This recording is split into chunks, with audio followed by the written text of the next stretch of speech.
राम का नाम तो कोई भी ऐसा हिंदू नहीं है, परिवार नहीं है जो राम जी का आराध्य नहीं करता है, सब करता है। लेकिन ये भाजपा का पेटेंट बना दिया है राम को, हनुमान को, और इस तरीके से वो चाहता है कि राम को कैद खाने में, अपना भाजपा के कैद खाने में कैद करके रखे। जिस तरीके से भ्रष्टाचारियों को देश भर के भ्रष्टाचारियों को वॉशिंग मशीन अपना भाजपा के डालकर उनको पवित्र बनाता है, भगवान को भी कैद खाने में रखकर और भाजपा का अनुयायी बना रहा है।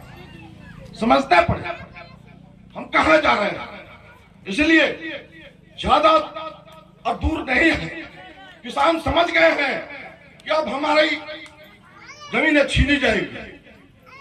हमारे पास जो भी अनुदान पर हमको मिलते थे खाद बीज, सारे अनुदान छीन लिए गए। 50 का बोरी 40 के हो गए, दाम भी ज़्यादा बढ़ गया। और इस तरीके से हमारा लूट किसानों का जारी है, मजदूरों का लूट जारी है, नौजवानों को रोजगार नहीं मिलने वाला है। छात्रों की शिक्षा जो है, ये निजी जो निजीकरण हुआ है शिक्षा का, गरीबों के बच्चे नहीं पढ़ सकते हैं और उनको किसी तरीके का भविष्य में रोजगार भी मिलने वाला नहीं है। ये पद्धति बन चुकी है।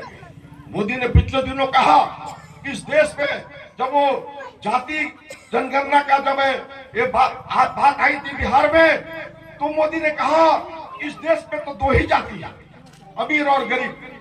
अमीर और गरीब 2 ही जाति इस देश में है।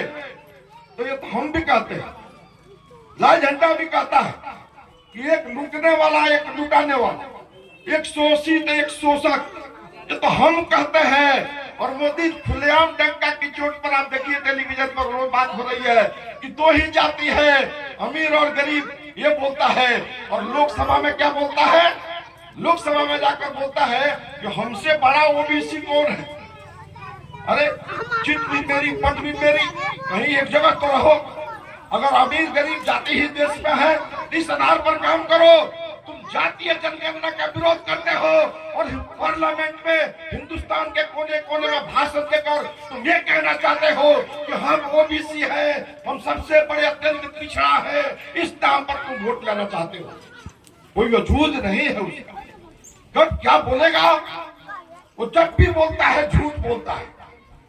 जब भी, ये तो आपने सुना कि हिटलर का प्रचार मंत्री जो गोएबल्स था, गोएबल्स ने कहा था एक झूठ को 100 बार बोल देने से तो सच हो जाता है।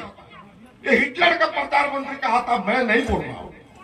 और उसी रास्ते पर चलने वाला इस देश का प्रधानमंत्री भारतीय जनता पार्टी उसी का अनुसरण कर रही है, लगातार झूठ बोलती जा रही है। और ये भी बात प्रमाणित है कि जो वो कहता है वो करता नहीं है, और जो करता है वो कहता नहीं है। यही तो इसका फितरत है, यही तो इसका चरित्र है।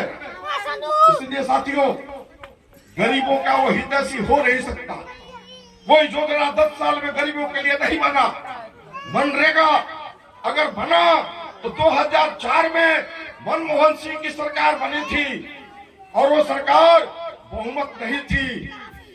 मार्क्सवादी कम्युनिस्ट पार्टी और वाम दलों के लोगों के पास उस समय 62 एमपी थे। हमने